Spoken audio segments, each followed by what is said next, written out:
One battle after another, 2025.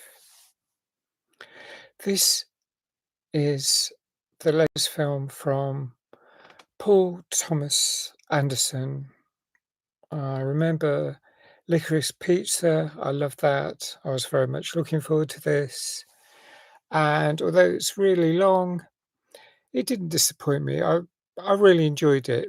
In some ways, I wish it was shorter, but it wasn't. It was pretty long.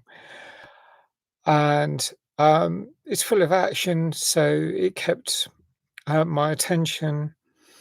It it seems to be based on generations of different people. So it stars Leonardo DiCaprio as Ghetto Pat Calhoun, stroke Bob Ferguson, and he's uh, a revolutionary. He has been involved in revolutionary stuff.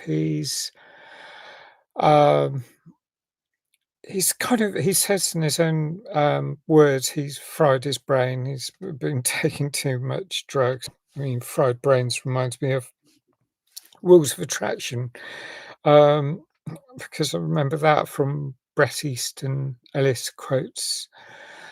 Um, there's Sean Penn, who stars as Colonel Stephen J. Lockjaw, crazy name, a military officer who is he joins the Christmas Activity Club, which is like a dodgy supremacist right wing organization. Um, when he applies to join, he gets asked if he's like had interracial affairs or relationships, and he denies it, but he has. There's Regina Hall plays Deandra, and she's a member of the French 75. There's Tiana Taylor, who plays Perfidia Beverly Hills, another member of French 75. And she's going out with Bob, and she's the mother of Willa. So Willa Ferguson is played by Chase Infinity, or Charlene Colquhoun, and Pat and Perfidia are her parents. Although part of the tension and complication in this film is uh, claims for who is parent, and yeah, oh gosh, it gets complicated, and I won't go into all the details. But when the DNA test is done in real time, you can you just see Willa's reactions.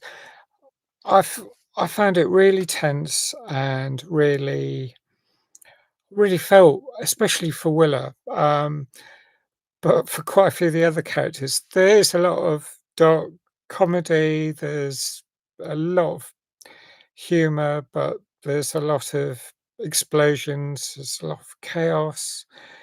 Um, because it is a real cat and mouse chase. There's Benicio del Toro. He plays Sergio St. Carlos, and he's Willa's karate teacher, and an undocumented um, member of a community. So he knows how to look after himself and his extended family, and you see that really careful planning. There's a lot of stuff that goes into this film, so I can see why it's over 2.5 hours long. And I really enjoyed watching it because you see the attention to detail. You see the contrast between, say, um, Sergio, and, Ghetto Pat, because, um, Pat is just like, I mean, he's Gen X, I guess, and he's very, um, washed up. I think that's the expression used to describe him. He's like, there's this, um he rings up to try and a sort of, um, service line, and he treats it a bit like online banking. He's dissatisfied, he's really unhappy, and he takes the name of the person, but, it's like a criminal underworld sort of revolutionaries, and he is considered silly by, Sergio as, a hero of the movement, an elder, and yet he's like incompetent. He comes across strongly, I think, as incompetent, and I think that's how it's meant to be shown. It's almost like how you see people of Gen X and older, baby boomers often. I mean, not being too disparaging except to my own generation, but, it's like, how dare these, people, like, they're not, they're not providing the customer service I need. I mean, he's wanting to find a location to find someone, and he's been asked to provide passwords and things, and he can't remember them, and so he's asking to talk to the superiors. So there's just it's humour like that that, um, kept me interested and really, I mean, it's stuff like that that I like in films because it's sort of like relief. It's not all, just one big fight, and I'd seen another film at this, today as well, saw Double Bill, so, um Um, I'm glad that this film had a lot more going for it, that it had this, dark humor to it, which really helped. The light relief, in the sense, is really good. Um, but like um, oh gosh, there's like, Willow goes out with some friends for a night out, and her father, Ghetto Pat, is like he's wondering about this lot who are, um he's trying hard to, deal with Generation Z, but it's the kind of thing that happens with Gen X. A lot of Gen X who aren't, familiar with, say, trans and non-binary people, because he's like asking about someone what pronouns they use because they are non-binary in presentation. When they roll up in the car, and you only get to see them a bit later on when they're being, interviewed, but, um, you know, Willa says it's not that hard, they, them, non-binary, not complicated. And he's like, "Oh, I'm just trying to learn." And he is making the effort. He's not like a lot of people, um, of the, you know, the more advanced age groups who don't seem so willing. So there's that. Um, but, bringing all this sort of, um,